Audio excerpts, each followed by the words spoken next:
All right, welcome in. It is Thursday. Time for Total Bases, your daily free pick Major League Baseball show right here on WagerTalk TV. We don't have the full slate today, but still a pretty healthy slate of games for a Thursday. We've got Mariners, Yankees, among others. We'll get to as many as possible while still going deep on the ones that we do talk about.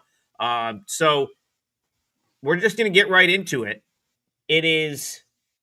I think this is a pretty big series. I got into it on Twitter last night. I was on Texas Rangers Twitter for a while. Why, I'm not quite sure. But I was going back and forth with some people about the Rangers, and I got a little bit of an AL West banter on social media last night. And Bryan Leonard, I'm still taking the position that I still think the Mariners win this division. We saw the Astros come back to earth a little bit, getting swept by your Cleveland Guardians. I know the Mariners haven't showed up in this series yet, but I still think someone catches the Astros. I'm not buying this Astros team. And the most logical team to do it, in my opinion, is the Mariners. So I want to talk Mariners-Yankees, but first, I'm curious to see what you guys think about the AL West. Does the Astros get it done, or is there some futures value here picking another team? And for me, that other team would be Seattle. We'll go to Bryan first. I don't know what the actual odds are right now, so I can't really answer that. I will say Seattle's sitting 6.5 behind right now. The Angels 9.5 behind, Rangers 10, Athletics 17.5. It's still up for grabs. It's still early. They've only played 93 games or so, but you'd have to think that Houston's got the advantage here. If you take a look at net runs on the season, they're plus 63. The Rangers are next to plus 33. Seattle plus 12. And the Angels minus 57. And the Athletics minus 138. I'd have to look at who they've got on the schedule and all. Houston, yeah, they have been a little bit fortunate, but maybe they just got some good young players. They will be getting some people back. The Mariners, they started the season with two of their best pitchers, have spent time on the IL, especially Kirby. He's been out for quite some time, so we'll have to see how it goes. I do have some concerns about the back of the Mariners starting rotation, and we saw that a little bit yesterday. They're pretty good, 1 through 3, 1 through 4 is not bad, but they need to pick up another starter, or at least get a minor leaguer up here that can do better than what they have right now. I want to get Tokyo Brandon's take, but real quick, the Astros are a $5 favorite to win this division. They are minus 500 to win the AL West. That's why I'm bringing it up. I want to point, Colin Gregory makes a really good comment in the chat. Look who they're missing. Walker, Pena, Jordan, Myers has been out this week. They've had pitching out. So maybe Tokyo Brandon, they just need to get healthy. But I don't know. If minus 500, I mean, you could get the Texas Rangers right now at 22-1. Or the Mariners 5-1. I don't know. Does either of those options interest you in the AL West, TV? The only team that I think would have a shot is the Mariners because they're well put together. They have a great rotation when they're clicking on all cylinders, and they have a really good bullpen. So I think they would be the team. But I think the Astros hitting is just a little too superior when they have all their players there. But it's definitely worth a flyer. At WagerTalk, we put 1%, 2%, up to 5% on our plays. If I have several 1% plays out on plus 600s or plus 1000s. So depending if the Mariners are like plus 900 or something, it's definitely worth a 1% of your bankroll bet on them. Yeah, I mean, shop around. Like, I think you could probably, depending on what book you're at, like the odds on these types of futures vary greatly. Like, I would say if you can get like a 7-1 or something on the Mariners, right? About absolutely worth a look. I think, again, I don't know if they'll do it, but I do think the Astros let someone back into the mix at some point. I feel like they've just played so far above what they were supposed to be that will tighten up at some point. I'm going to go back to Bryan Leonard, though. I got to be honest, I had higher hopes for the Mariners in this series. I thought this was a big series for them. They come in, swept Pittsburgh. It's sort of a high-profile series at Yankee Stadium. I thought the Mariners were going to show up in this series. They get blown out on Tuesday, and then they lose last night to a kid making his Major League debut, essentially. Bryan Leonard, I think this is their best spot to potentially win a game in this series. Can they avoid the sweep at Yankee Stadium today? Well, he definitely had the pitching advantage. Brian Wu going against Marcus Stroman. Uh, Seattle right now is basically about a 115 favorite, total of 9. Brian Wu is a guy we like. He comes in with a 2.77 ERA, 3.19 expected, 0.96 whip. His key to his game is he doesn't walk anybody. And last year, he had a 2.8 walk rate on the entire season, 121 innings. This year, he's at 107 innings. He's at 4.5. A little bit worse. You're not going to be able to keep that 2.8 very often in the major leagues, but he's a guy that doesn't walk people, keeps you a little bit off balance. It's the kind of guy we like. You take a look at Marcus Stroman, and he's had a decent career, 88 and 86 in 11 seasons, 3.77 ERA. That's pretty good. His whip has been a little high at 1.28. It's even worse the last couple of years. Last year, 1.66. The year before, 1.47. He's only pitched 19 innings, so there's not a lot on StatCast, but his fastball velocity is in the third percentile, his extension in the ninth. Those come around. You can figure those out early without a whole lot of pitches. Right now, he's only thrown 356 pitches on the season, but he's a guy we can go against. But he seems to be at the end of the season most of the times. His team is able to win the games. Last couple of years, he was 10-9 in his games, which on a normal team would be okay. On the Yankees, not so much. This year, 1-1. So you know what we're going to get out of him. I prefer the Seattle side. I agree. I thought Seattle had a good chance to win at least one, maybe two in this series. I thought yesterday going up against the rookie, who is a right-hander. I usually don't like to back rookie right-handers. He pitched very well. He's one of those guys that had a listing of how many players on the Yankees or how many times they've hit 100 miles an hour. And out of the first 10, he was 9 of them, and he only pitched one game. So tell you the Yankees don't have a lot of flamethrowers in their rotation. But I prefer Seattle, but I would have preferred them at a pick 'em price. Some places are going down a little now, so we may see that by the time the day's over. If I can get Seattle a plus money, I'll be on that side. I just like to say the name Schlittler. I think that's great. They say that 5 times fast. Anyway, he had a great game yesterday. Mm-hmm. Seattle's problem, I mean, if they had a good lineup, they would be an elite team. Unfortunately, their lineup is a little bit inconsistent.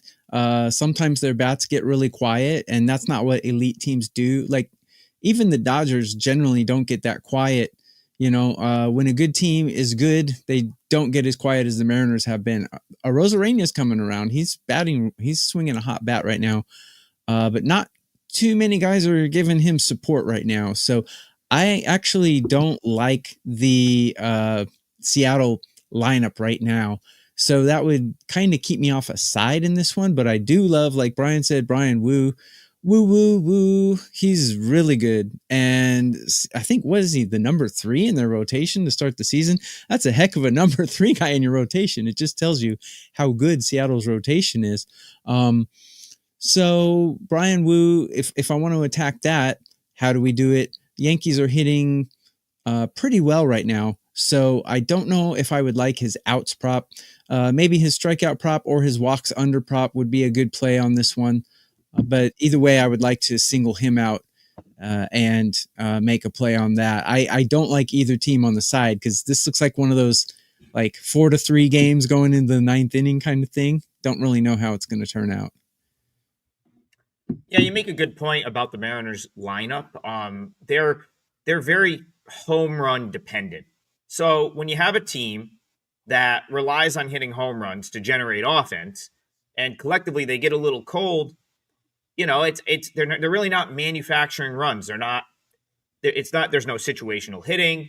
They're not they're not drawing a ton of walks and getting on base. So that kind of makes sense that Mariners can have a boom or bust offense to an extent because it seems like it's a little bit contagious. It's like when the ball's flying out of the yard, it seems like it does it for a couple of them. Suddenly you get 2-3 home runs in a game.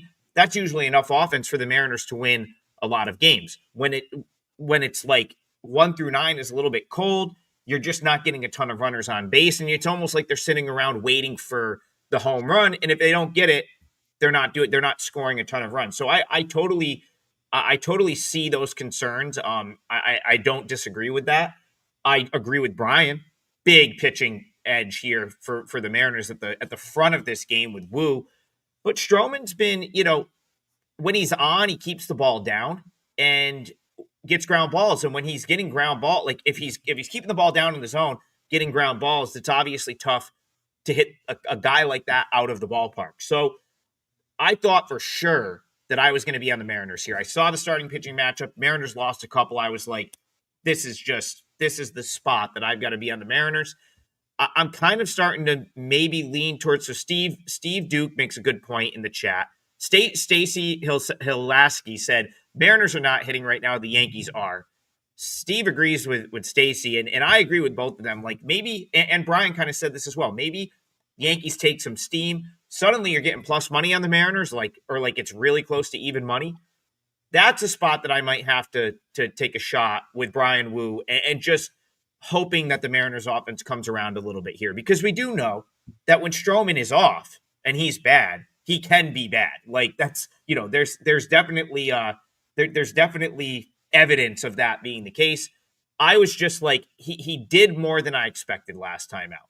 And so I'm pumping the brakes a little bit on the Stroman fade, but I do still lean toward the Mariners here. And Mark Martin says he played Woo 7 Ks and 8 Ks, so he's going to ladder some Woo strikeouts. Any opinion on that, TB? You're the strikeout guy. He likes Woo strikeouts in the ladder. Oh, I like that. I like that. Actually, if you look at his strikeouts against, it's the sample size is a little small. I'm projecting his strikeouts today at 6.25, but he could get to 7. These guys are human, and when they play the Yankees, they get pumped up, especially in Yankee Stadium. They get pumped up. So usually you're gonna get their best outing against the Yankees. So yeah, it's possible, and I like the price. Yeah, Woo has had very few poor outings this year. He's been fantastic. So let's move it along. This is a series I've been completely wrong. Thankfully, I haven't bet it yet, but I've been completely wrong about this Cubs Twin series. And I think it might be going back to a point I made earlier in the week where it is almost vacation time for some of these guys. The Cubs have done more than enough. The Cubs have done more than enough in the first half. They could lose every game the rest of the way. They still had a tremendous first half. Bryan, Leonard, are we just not getting the Cubs fully focused in this series because they have not looked good the last couple days? No, they have not. And without the Cubs and the Astros this week, I'm having a great week. I don't think I picked one game correct on either of those series. It's amazing to me how they can go up and down, but that's baseball. That's sports betting, and we got to learn from it. Colin Ray comes in with a 4.13 ERA, 5.02 expected, 1.31 WHIP. He is a guy that doesn't walk a lot. He's at 5.9 walk percentage right now, which is good enough for the 82nd percentile. It's extension 70th, but everything else on his chart is blue. Expected batting average only in the 8th percent, whiff rate 12%, average exit velocity 15th. He's a guy that you could tell by looking at the expected ERA compared to regular that he's had some good luck and some regressions coming his way. Chris Paddock, who I believe we talked about just the other day, and you had mentioned you weren't a Paddock fan. He's 3-7 on the season, 4.64 ERA, 4.52 expected, 1.22 WHIP. Chase rate, excellent, 89th percentile. Walk rate, excellent, 80th percentile. Extension, 92nd. Then again, after that, everything else just about is in the blue also. Not a big strikeout pitcher, 15th percentile, 16th percentile in whiffs. So we've got two guys here that don't walk a lot of batters, and that's a good thing, but neither one of them are big strikeout guys. We're looking at it's near a pick'em. The Chicago right now is basically about 108, 109, and we're looking at that's 110 or so. And then we're looking at Minnesota at 9.5. Minnesota offense has woke up against some pretty good pitching. Don't know if I believe in it entirely.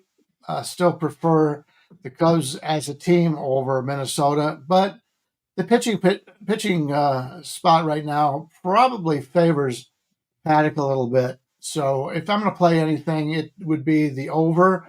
but it's an early game, and teams have to travel.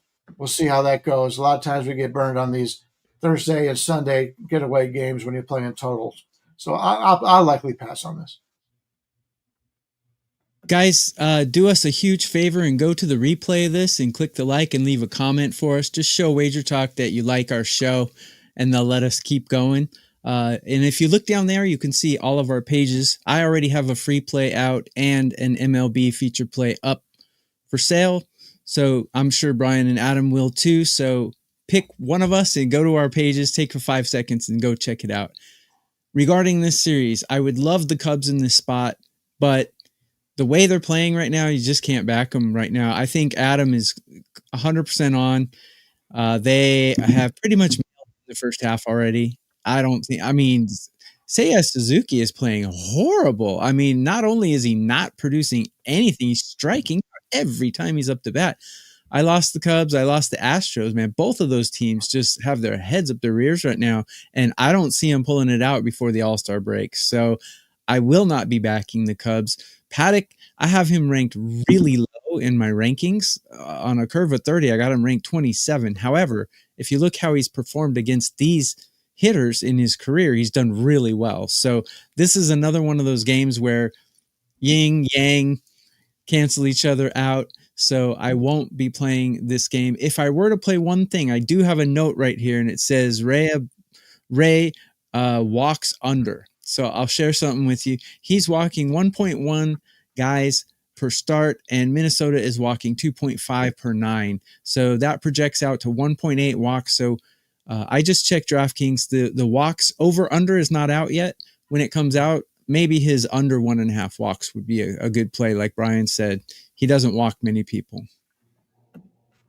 Yeah, I have virtually no opinion from like an actionable standpoint in this game. So I'll be very quick here. One thing I will point out is the NL Central standings. Like the Cubs are a little bit different than the Dodgers and some of these other teams where it's like the Brewers are coming. The Brewers are a game and a half back of the Cubs. And if they don't wake up, they could very well go into the All-Star break in second in the division, which is insane to think considering how the first half is gone. The Cubs head to Yankee Stadium this weekend. Rest assured, you will get their full attention from Friday to Sunday, most likely, especially if they drop this game. I think that would be a big-time wake-up call. As far as this game's concerned, I can't bet an over because the Cubs have looked lethargic offensively the last 2 days. I don't want to bet on them just suddenly waking up. I can't bet the Cubs to bounce back because I don't want to bet on Colin Ray.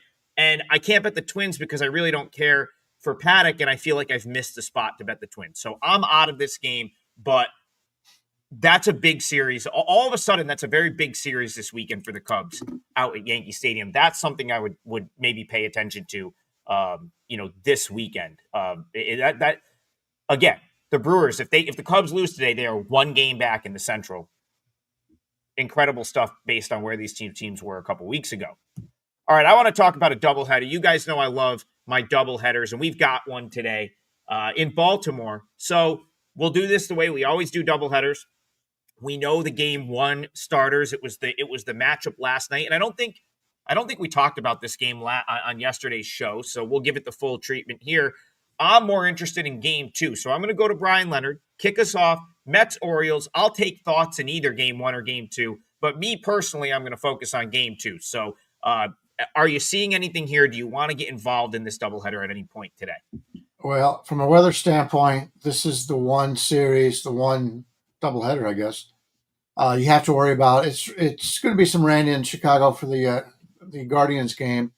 Somewhat of a concern, but this one they've got to get 2 games in, and it's supposed to rain all day there, which is going to be a problem because they are non-conference games, and if you've played future bets, like some of us that have taken the Orioles under, you want to make sure we get enough games in because these are the less likely to be made up again because they're in a different league, and it's probably not important unless either one of these is in playoff position where the game means something. They may not be played, and then it hurts our totals for the season.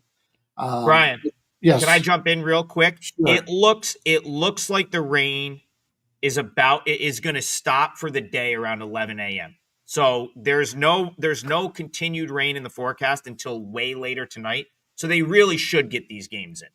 That's what Well, my weather app is showing. mine is showing the first game starts at 12 Eastern, 23, 36, 43, 37, 38. And then the second game, 40, 52, 47. So it depends on how hard it rains. You know, a little bit of rain is going to help or isn't going to hurt anything. But I did want to make that out there so people could keep track of that. Yeah, we're getting in the first game. We've got Peterson against Morton. I thought it was Sagano was originally scheduled. He's going to start game 2. Yeah, I thought he was originally yesterday supposed to start game 1, so maybe it is a pitching change. Peterson, a lefty, going against Baltimore. And right now, the Mets are about a 128 favorite, total of 9.5. Obviously, a 9 over, 9.5 under. Peterson's on the road. And as I was pointed out by somebody, and I can't remember who it was, in the chat the other day, they talked about Peterson's home road dichotomy. And so let's take a look at his splits on this season. At home, 5-0, 2.11 ERA. On the road, 1-4, 4.44. Still smaller sample sizes. Totally, he's only pitched about 100 innings so far this season. But he's very good with his extension, 95th percentile, ground ball rate 94th, barrel rate 82nd. All good, but he does get hit a little bit. And but because of his ground ball rate, not a lot of fly balls, and that's always a good thing. Charlie Morton, who looked like he was washed earlier in the season, his year-to-date record looked like he's still washed, but he's pitched a lot better as of late. 5.47 ERA, 4.34, so some good luck coming his way. 1.55 WHIP. That has been his weakness the last few years. Whiff percentage, 67th percentile. That's what he does the best. From walking, walk rate, 25th percentile. Average exit velocity, 18. Extension, 23. More bad than good with Charlie Morton. But as I said, he has pitched better as of late. With the line currently what it is, I'm probably going to pass on this game. And right now, the Mets don't know who they're going to use. At least it's not on our Odds Logic website as to who they're going to go against Sagano in the second game. But they should have some success against Sagano. This is one of those games where my numbers point one way, but the eye test points the other way. My numbers like Baltimore here. My numbers like Charlie Morton a lot. I don't know why. My numbers are kind of recency biased, and also a lot of expected ERA is mixed in. So maybe he's just being unlucky, but his home ERA and his away ERA both are 5+. That's a guy I really don't want to trust. But my numbers really like him, and I don't know why. Now, looking at the bullpens, both bullpens pretty good. Baltimore's is performing slightly better. I still have Morton performing better than Peterson also, and the lineups are both negligible, pretty even. I might take a flyer on Baltimore here because in game 1, because my numbers like them and the price is really good, plus 130 or in that range. I think it would be worth a play here because I think they're playing better than the Mets right now. I will be a spectator in game 1. I have no interest in betting game 1. However, I am looking at the Mets in game 2. So I'm going to tell you what I hope happens. And if it all shakes out, I'll probably have a client play on the Mets in game 2. So bullpen depth, huge advantage for the Mets. Mets have a much deeper collection of bullpen arms. And so for me, that's where the edge is here in this sort of series for the Mets, the 2-game series today, the doubleheader.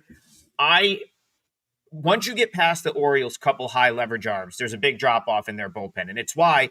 If you just pull up very quickly, look at like bullpen ERA and some of the surface metrics, the Orioles are near the bottom of the league in all of those categories. Mets are probably, the Mets are not. They don't have the elite bullpen I thought they might have this year, but they certainly have more arms than the Orioles. Now, what I think the Mets are going to do with pitching in game 2 is call up 27th man to be a bulk guy. I don't know who it's going to be. I don't think it's going to be Tidwell because he pitched the other day for Syracuse in that role. So I don't think he's ready to turn around and pitch again yet. Maybe it's Justin Hagenman.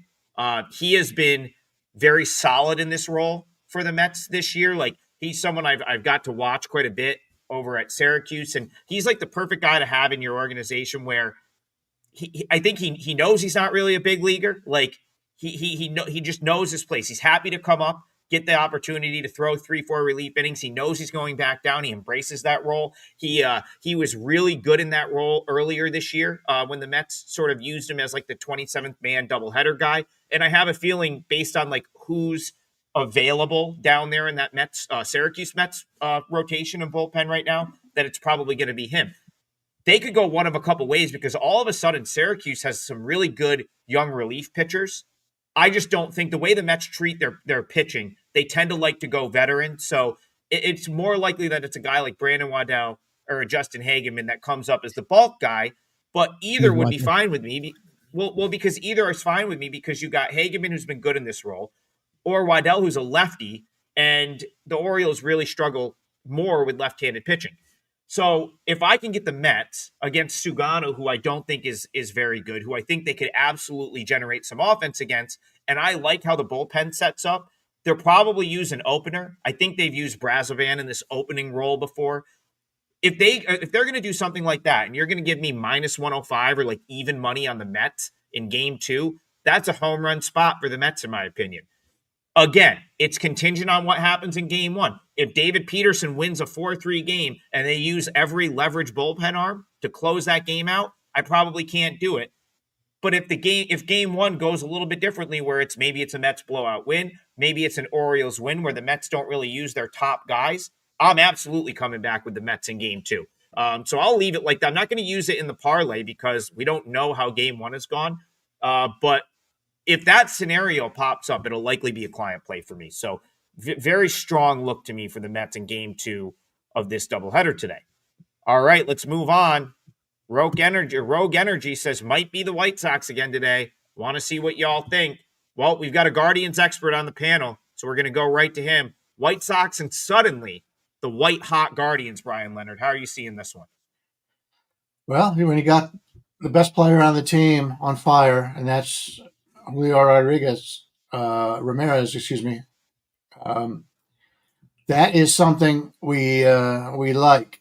Problem is, he was on I believe, an 0-for-21 streak before that. So baseball is very streaky. It's one of those sports that a lot of highs and lows. Logan Allen going today for Cleveland. He's a lefty going against the White Sox against Cannon. Right now, we're finding Cleveland at about a 125, 126 favorite. Total 8.5 here. Logan Allen, I usually try to avoid. He comes in with a 4.07 ERA, 4.46 expected, 1.43 whip. The whip is a concern. He's been in the majors 3 years now, and every single year his walk rate has been high. He's in the 25th percentile in that. And as good as he's been so far, he doesn't have much fastball velocity, 6th percentile, whiff rate, 9th percentile, 11th percentile in chase rate. So he's walked a lot of people. He's walked 65 players in 84, struck out 65 players in 84 innings, but his strikeout minus walk rate is only 8.0, not good enough to be a major leaguer at this point. And so he's usually somebody I'm looking to fade. Jonathan Cannon comes in 4.5 ERA, 4.86 expected, 1.46 whip. Though his whip is high, his walk rate is actually a little bit less than league average. He's at 8.1.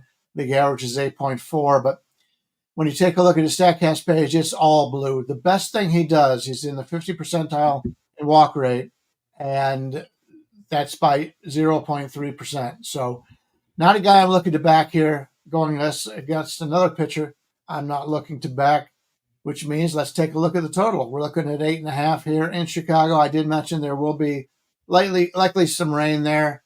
They're going from a dome in which they didn't have to deal with any kind of weather to Chicago there. Somewhat like the over in this game. Don't know if I trust the Cleveland offense overall, but when your best hitter is red hot, that can change in no time. So slightly to the over, probably won't get involved. The way I would approach this game, well, the first thing I do is I lay out the starters and the pitchers and see what's up, and then I see how they perform against each other. Yes, baseball is very streaky. Cleveland was ice cold until the last two games. Now they're starting to hit home runs and they're starting to score. The White Sox, never really that much of a scoring team. Their strength is more, they have some decent arms, the White Sox do. And they got some decent arms in their bullpen as well. I think both of these teams have pretty decent bullpens. Cleveland's is finally coming around a little bit. They were ranked quite low in my rankings, but now they're up above the Mendoza line as far as mediocrity, toiling in mediocrity. So if I look at how each starting pitcher goes against the batters that they're facing today, they both have pretty bad numbers. OPS over 750 for both of them. That is kind of a red flag for me. So if I don't really like a side and both pitchers perform poorly against the other team, I would see which one I'm projecting to the outs under. And Cannon is a guy who does not go deep into games. The book right now has him at 15.5 outs recorded. If you don't know what that means, 15 outs is exactly 5 innings. So 15.5 means he has to record an out in the 6th inning. If you look at how he's done this season, he rarely does that. And I project him at around 13 or 13.9 or about 14 outs, just under the 5th inning. He might finish the 5th inning. I highly doubt Jonathan Cannon will be recording an out in the 6th inning. You know, I could be wrong. It's gambling. But if I were to bet this game, I would do Jonathan Cannon under 15.5 outs recorded. I haven't done it yet. TB, you hit with Hauser yesterday on the over. And I think for many of the same reasons that I talked about yesterday, you're probably going to be right on Cannon under. Here's why. Go back to exactly what I said yesterday. Will Venable is managing the White Sox like a AAA team. It is a developmental team right now. And it's making them very appealing to bet on because I think he's sort of creating this culture of like, it's all young guys. It's all guys that are thrilled to be playing Major League Baseball. He's trying to put basically everyone in a position to succeed. And what that means is he's platooning guys. He's putting a lineup out that's never the same back-to-back days. He's just playing matchups, but more importantly, no one's sitting on the bench for more than a day or two. And he's going to use all of his pitchers. So yesterday, I told you, I said, Hauser's going to go until he gives him, he gets in trouble, right? Because that he's been good. So there's no reason to take him out of the game. Cannon is after a game like that, I don't think he wants to put Jonathan Cannon in a position to fail. Now, Cannon, if you look at his numbers, he's no Adrian Hauser right now. He's a guy that I think Venable's more likely to protect, similar to like what they do with guys at AAA. They're going to let him go once through. If he gets his pitch count up, no problem. If it's the 4th inning and he's there at like 70 pitches, they're just going to take him out. They don't care. They've got the next thing. He wants to get the next guy innings. So unless he's in absolute cruise control mode, you're probably right, TB. He's not going to be forced to go deep in this game. They're going to be fine with 4 innings, and they're going to go to the next guy to give him 3 innings. And then they'll, it is exactly how teams manage AAA. And I think that's what you're going to continue to see out of the White Sox here. Now, that doesn't necessarily mean the White Sox are a fade. I think it's the opposite because, again, you've got a team that is showing up each day. They're ready to play. I don't think they're going to have the dip of like, oh, we're going into the All-Star break and we're tired. We're ready for a break because none of these guys were here a couple months ago. At least half of them weren't. So in my opinion, they're like, no, we just want to keep playing baseball, right? Kyle Teal wants to be in a big league lineup every day. Colson Montgomery wants to play big league baseball every day. So I think right now, the next few days, the White Sox might be the most energized team. They got a nice win yesterday. I wouldn't be surprised if they won this game today. I don't know if I'm getting the right price. I would have loved a White Sox plus 1.5. It's about 20 cents off of where I want it. So a slight lean toward White Sox money line. Definitely like the plus 1.5 if you want to like pair it with something because I don't really want to lay $1.45 to back them plus 1.5. And I also do think you could see some offense because I don't like Logan Allen either. I think he's, aside from generating some soft contact, he will give up runs. Cannon is not trustworthy. It's only 8.5. So I would say White Sox and over. Broke energy. White Sox and over is how I look at this game. All right, let's continue on. We might get to most of them today. I got one. Yeah, let's go back to. Well, let's see. We've got. Let me throw one out. Yeah, go ahead, Bryan. I want it to be my part of the parlay. So while we're deciding on yours, I'll throw ours out. I'm going to look at the Washington St. Louis game. Currently, Soroka against Michaelis. Michaelis is about 135, and the total is 8.5 to the over, minus 25. Michael Soroka, and I'm pretty stubborn in this way. When you go into a game and you're looking at expected ERA against regular ERA, 5.40, expected ERA 3.19. He's got a lot of positives coming towards him. Sometimes it happens in one game. Sometimes it takes all year to get there. But he's a guy that has some positive numbers looking at him. He's got a 1.14 whip. His strikeout minus walk ratio, 16 is about league average. He is at 19.8. Now, the problem being the last 2 years, Michael Soroka is 3-16. That's his record. Teams last year, he wasn't very good. He's coming back from injury, did not perform very well. But still, we've seen this from certain teams. We see it from Skeens all the time. A lot of these guys just don't get any run support. And that may be the case with Soroka because his numbers are really good. He's in the 82nd percentile in expected batting average, 78th in walk percentage, 76th in barrel percentage. He's very good all around. And his numbers show he is not getting the credit for as well as he is pitching. I got to keep going back there. And a lot of the people will look at that 3-16 the last 2 years and say, I don't want any part of him. Well, somebody I don't want any part of is Miles Mikolas. He's got a 5.26 ERA after a 5.35 ERA last year, 4.78 ERA the year before. 5.25 is expected right now, and a 1.34 whip. His walk rate overall, that's what he does. He throws the ball right down the middle of the plate, and if you can hit it, you can hit it. And it's at 5.3 right now, and his career walk rate is 4.3. So he's very good in that position. Unfortunately, he's never been a strikeout guy. So his strikeout on his walk ratio is 10.7 on the season. Walk rate, 89th percentile. He's great. That's what he's known for. But check out some of these other numbers. Whiff rate, 2nd percentile. Barrel rate, 5th percentile. Strikeout rate, 9th percentile. This is a guy that gets hit hard. And this Washington team, we've seen it. They've been up and down offensively, but they do got a lot of young guys that can hit. I like Washington here, and you're getting them, in my opinion, with a much better starting pitcher, and you're getting them at plus money here against St. Louis. Give me Washington as my parlay at plus 123, let's say. I agree with everything that Bryan said, and I'll add a little bit more. I was very skeptical when Soroka started this season. I thought he was washed. He gave up maybe an average 3 to 4 runs every start when he was out at the beginning. He had one little stretch there where he only gave up 1 or 2 earned runs in like 4 starts straight. And then his last start, he got blown up by Boston. But my numbers don't really like him, but he does pass the eye test, and he's striking out 10 guys per 9 inning. That's very impressive. If you bet his strikeout prop, you don't have to worry about him getting blown up, although they might take him out of the game early, which does negatively affect your strikeout prop. His outs right now are 16.5 by the book, 16.5 outs recorded. 17.5 outs. So the book is asking you, will he or will he not finish the 6th inning? I have him not finishing the 6th inning, but I do have his strikeouts rather high. So that's how I would approach that.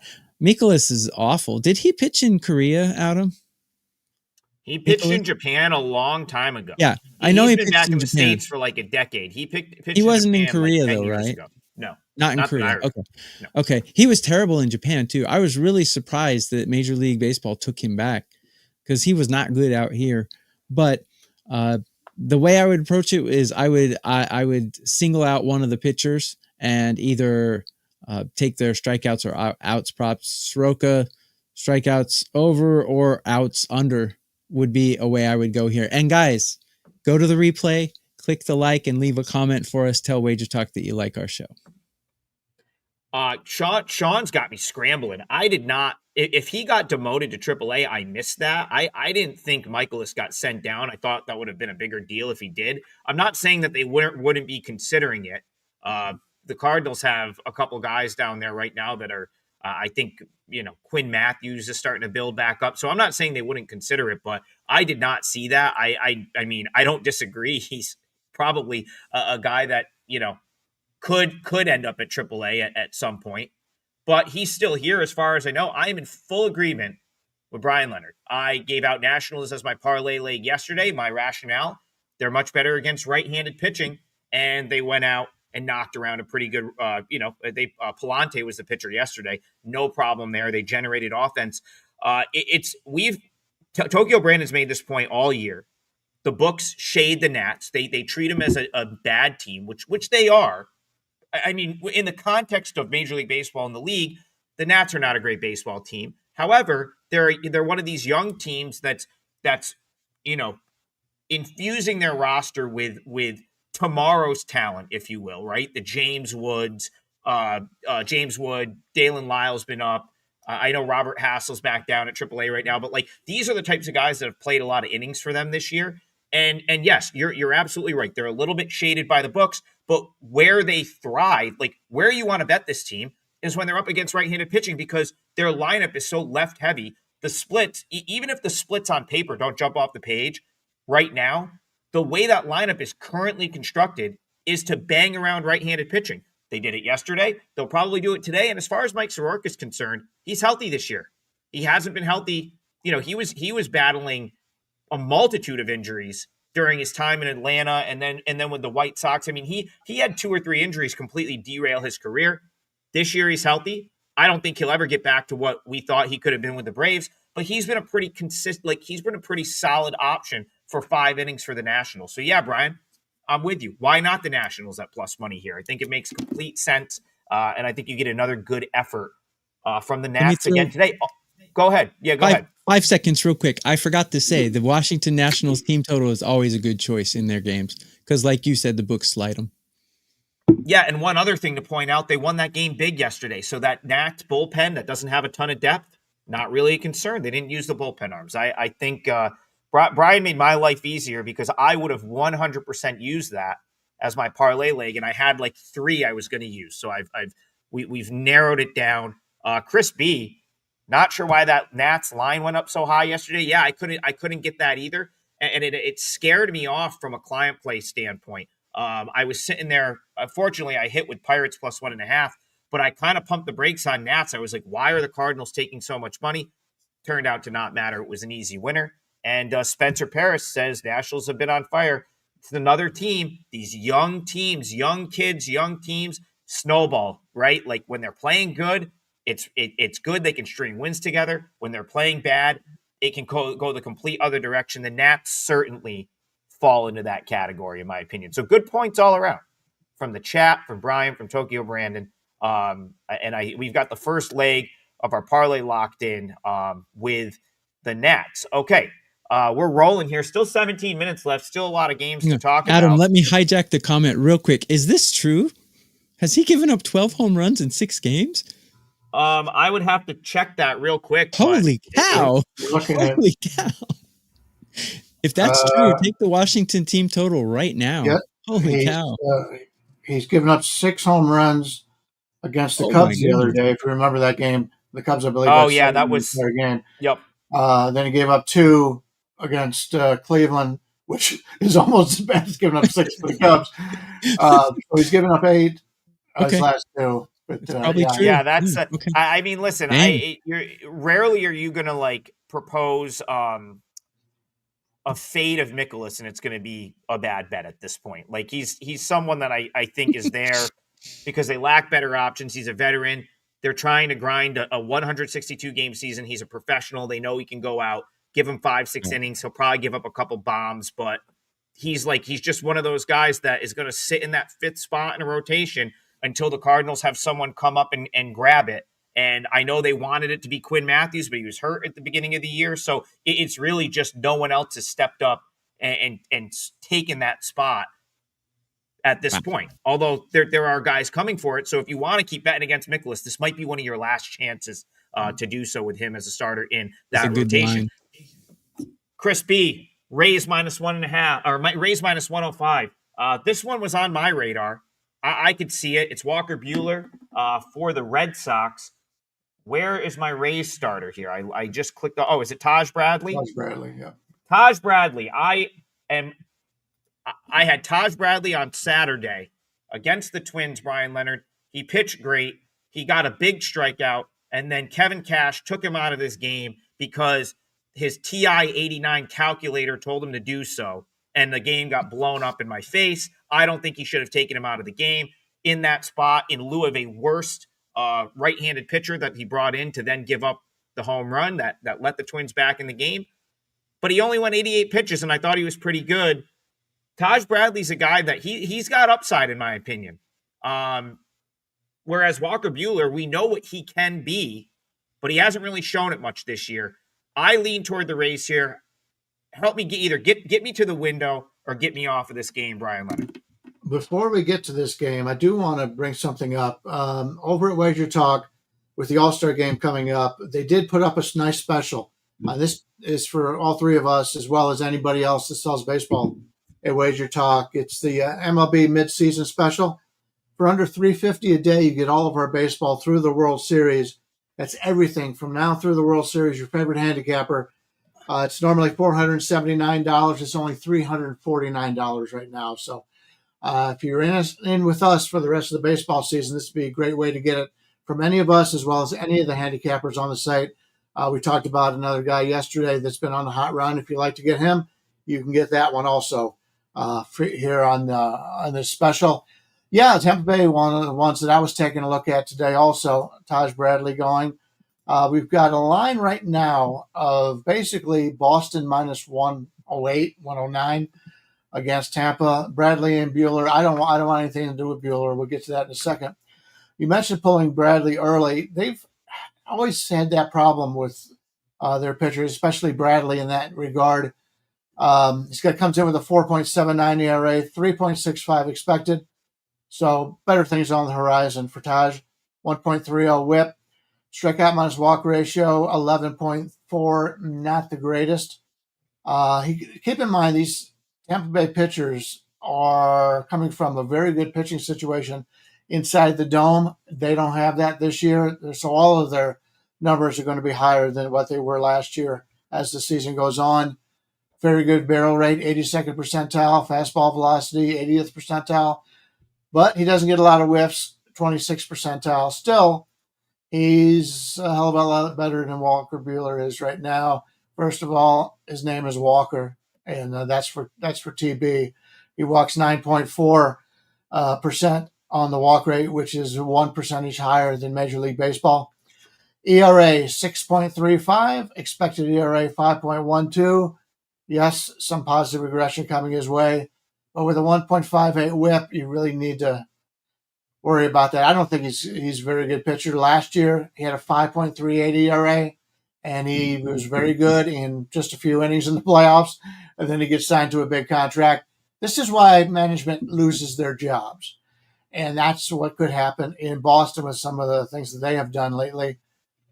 He's 11th percentile expected ERA, 14th in whiff rate, 15 expected batting average. I don't want Buehler, so it's either you take Tampa Bay or you take nothing. And I prefer the Tampa Bay side. I was just hoping to get a little bit better right now because this Boston team is hitting the ball much better than they were like a week ago. Yeah, in this game, I'm focusing on Buehler here because he is a chronic walker, as we've said many, many times, and he's appropriately named Walker. His parents gave him the right name. How often does he walk? Well, let's take a look. In the first, for the season, he's walking 4 guys per 9, but in the last 30 days, he's walking 5.79 guys per 9. So I like to compare that with the team that they're playing. So how often do the Rays walk? They're only walking about 2 times per 9, so they have a low walk rate, which means they're not really taking a lot of walks according to my numbers. And so but still, Walker Buehler is just a walk machine. When I checked DraftKings, the walks they were only giving out over. In other words, they were only doing the +1 or +2 walks. They didn't have the over unders yet. So wait for the over unders to come out and take a Buehler over. Actually, since they have the 2+ is the same thing as over 1.5. So you could take a 2+ for him. It's probably going to be heavily juiced though, because the books also know that Walker is a chronic walker. That would probably be the only way I would go. I would really like to take Tampa Bay in this one, but Boston's bats are so hot. And as Bryan pointed out before we came on air, as soon as I trash someone like the Brewers or what was his name? Corey Seager or someone like that, they get hot. Well, Bryan, I'm going to give it back to you. You trashed Yoshida yesterday, and he had a great game. So it goes 2 ways, my friend.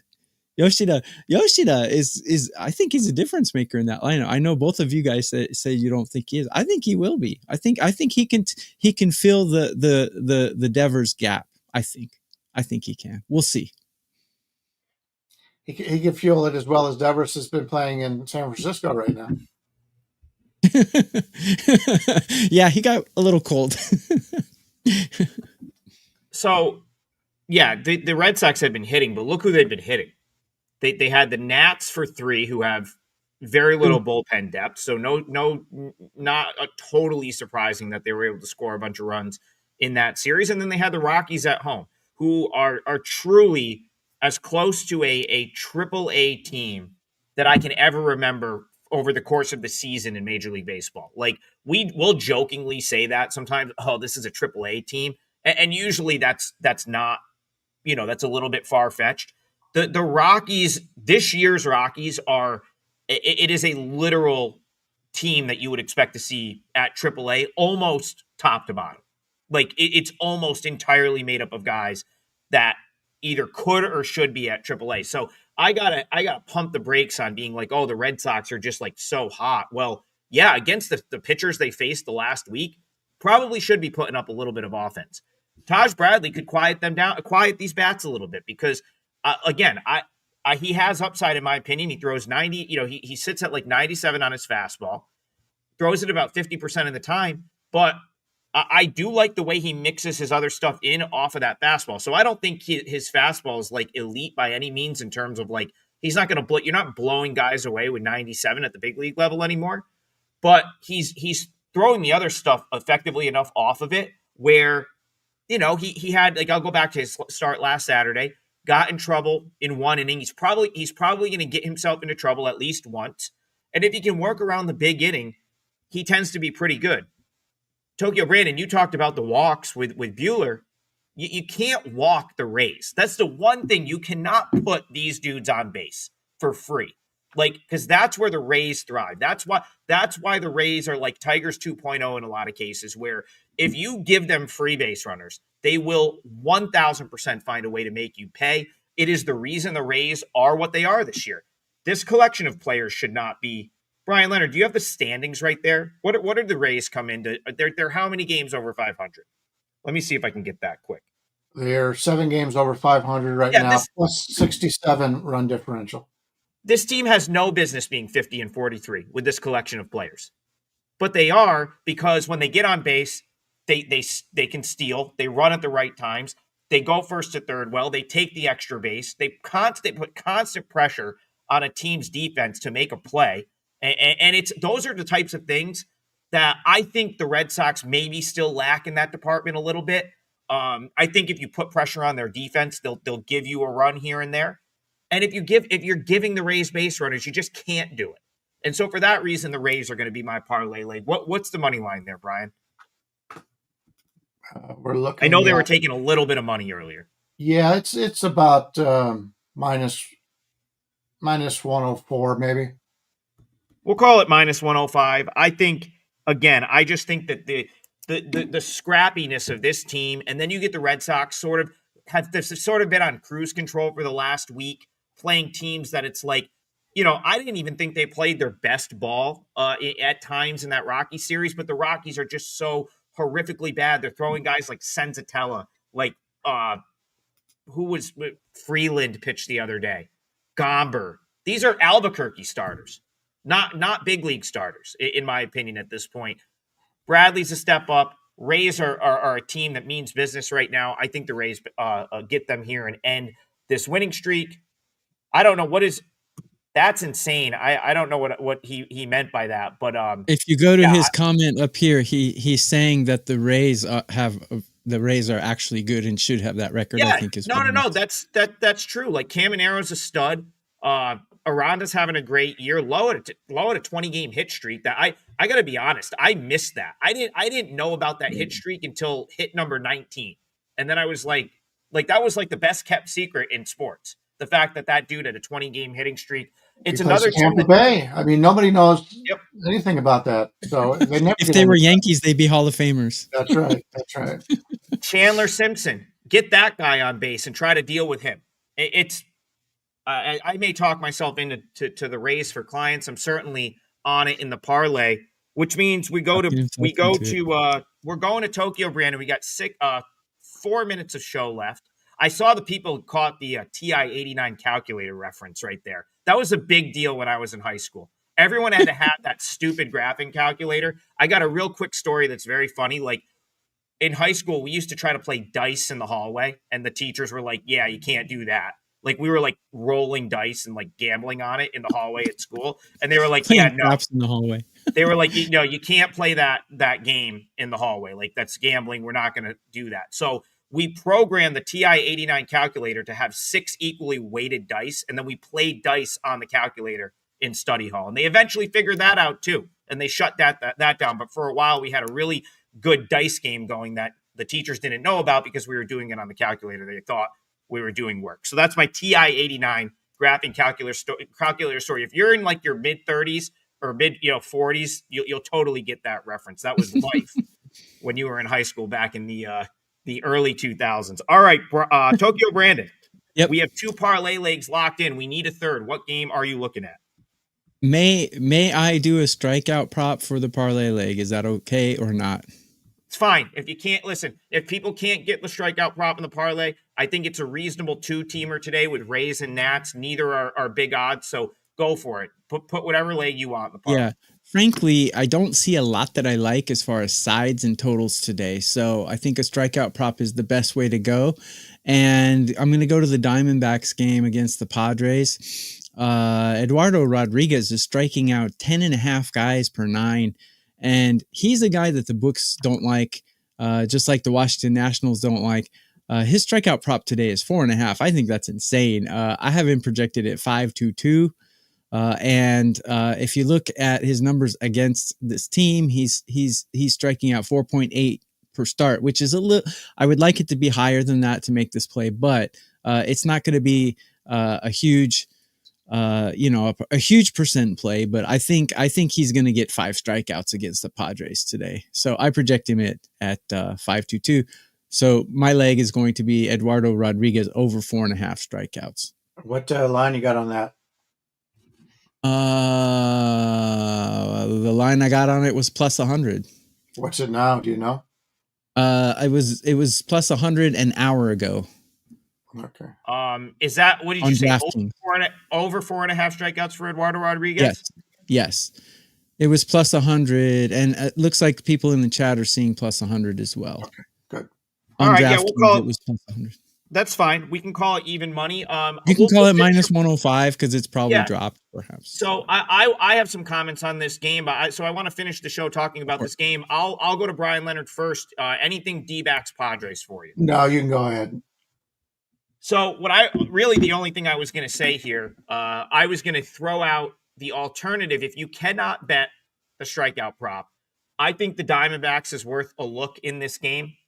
So if you really want a 3-teamer, I think, you could use D-backs, either first 5 money line or full game money line, and then just blame me if the parlay wins, but your parlay loses. I'll take the blame there. I'm confident enough going against Randy Vasquez that I think the Diamondbacks is a decent bet. So Tokyo Brandon is betting the D-backs in some fashion, right? He thinks Rodriguez is going to have a good game. If Rodriguez is racking up the strikeouts, chances are Arizona's in a pretty good position to win here. If you want to cut their bullpen out, maybe a Diamondbacks first five. I feel like you're kind of betting on the same thing right there. I could do that. And again, for our parlay, we're going to go with Rodriguez over 4.5 strikeouts. That's what we're going to grade it on. But Diamondbacks was a play that was sort of on my radar for today. And for me, it's just the willingness to fade Randy Vasquez with that Diamondbacks lineup. I'm not the biggest Rodriguez guy, but again, I think he can do enough here where the offense might be able to do the work. I've been watching Randy Vasquez for weeks. I don't know how he constantly wiggles out of it. This guy should be getting lit up at the big league level. He's going to at some point. And this is a plot, for the issues that the Diamondbacks have had this year, it has not extended to this lineup, which is very good.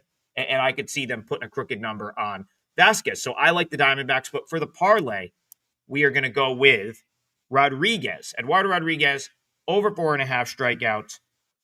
It's Rays minus 105 for the full game. And then we've got, what was that line on the Nationals? I didn't write it down. What did you get for Naps? 120. Plus 123. Wow. All right. It's going to be a nice price today. Yeah, no, we need one. Parlay. So again, we're still going to go into the All-Star break ahead on these, but right now we are up 7.9 units on the parlay. All I'm basing that off of is like $1. For every $1 you've placed on these, you should be up $7.90, assuming you've played them all equally. Not where we were at one point on the year, but that's still, that's still pretty good. The fact that we've been doing them daily for over 2 months, and we're still ahead. Wow. Yeah, Rich Wilkins. That's my guy, Rich. I see him at Turning Stone every once in a while. Appreciate you tuning in, Rich. Always love running into you down at the casino. He says plus 859 with that parlay boost at DraftKings. Love that. We will grade this plus 770.